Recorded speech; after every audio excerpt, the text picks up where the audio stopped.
CCL के पिपरवार परियोजना के तहत जो विस्थापित हैं, जिनको मुआवजा और नौकरी देने का प्रावधान है, उसको लेकर एक बड़ा फर्जीवाड़ा हुआ है।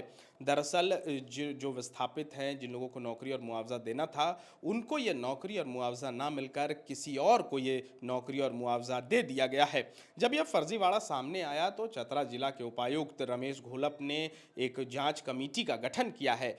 क्या है ये पूरा मामला, जानेंगे। हमारे सहयोगी जितेंद्र सर हैं हमारे साथ। सर, क्या फर्जीवाड़ा हुआ है? सीसीएल की पिपरवाड़ परियोजना के लिए वहाँ जमीन अधिग्रहित की गई थी। तो अधिग्रहण के क्रम में हुआ ये है कि जमीन किसी की है और फर्जीवाड़े के माध्यम से दूसरा व्यक्ति उस जमीन को अपना दिखाकर मुआवजा भी ले लिया और नौकरी भी ले ली है।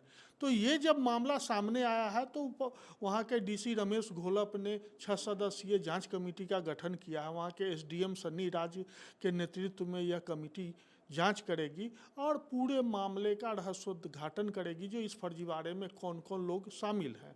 अब इस फर्जीवाड़े में क्या किया गया है कि मान लीजिए जो कोई ज़मीन मेरे नाम से है और कोई दूसरा व्यक्ति जाली हुक्मनामा, फर्जी रसीद, फर्जी वंशावली बनाकर और उसको अपना दिखा के वो वंशावली में जिन लोगों के नाम है उनको नौकरी मिल गई है, उनको मुआवजा मिल गया है। तो ये एक बड़ा फर्जीवाड़ा हुआ है जिसकी जांच की कार्रवाई शुरू हुई है। सर, अभी तक कितने लोगों पर प्राथमिकी दर्ज की गई है इस फर्जीवाड़े को लेकर के? अभी तक लगभग 22 लोगों के विरुद्ध टंडवा थाने में प्राथमिकी दर्ज की गई है। उसके बाद वहाँ के डीसी ने एक 3 सदस्यीय कमेटी का भी गठन किया है, जो सही लाभुक हैं, जो सही रैयत हैं, उनको फिर से आप फर्जी के जगह सही व्यक्ति को आप नौकरी दें, उनको मुआवजा दें। इसके लिए भी टीम का गठन किया हाँ, गया है। इसके लिए भी 3 सदस्यीय एसडीएम की अध्यक्षता में 3 सदस्यीय कमेटी का गठन किया गया है, जो वहाँ के अंचल कार्यालय और अन्य संबंधित व्यक्तियों अधिकारियों से मिलकर एक अपनी रिपोर्ट देगा और ये बताएगा कि जो ये फर्जी है और ये सही है। सर, ये जो जांच कमेटी का गठन हुआ है, क्या ये जांच कमेटी उन पहलुओं पर भी जांच करेगी कि किन अधिकारियों की संलिप्तता से ये पूरी फर्जीवाड़ा को किया गया है, ये जो पूरा फर्जीवाड़ा हाँ, है?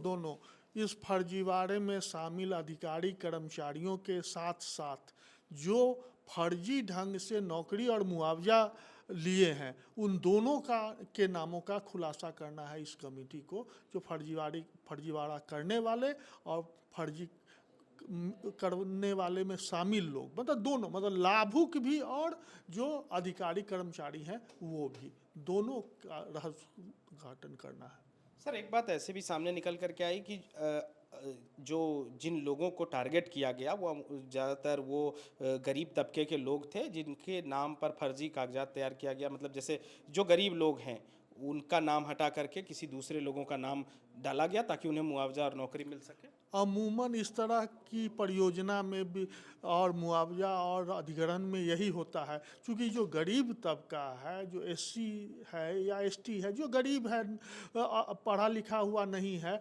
उसको मालूम नहीं है जो मेरे ज़मीन का अधिग्रहण हो रहा है, तो वहीं पर ऐसे जो फर्जीवाड़े करने वाले लोग ज़्यादा शामिल होते हैं, क्योंकि वहाँ आसान है। अगर कोई समझदार जानकार रैयत होगा तो वो वहाँ पहले ही दावा करेगा कि नहीं, ये मेरी ज़मीन है या यहाँ मुझको नौकरी मिलनी चाहिए। तो जो गरीब है, नासमझ है, कम पढ़ा लिखा है, वैसे लोगों की ही ज़मीन पर ये लोग मतलब डाका डालते हैं।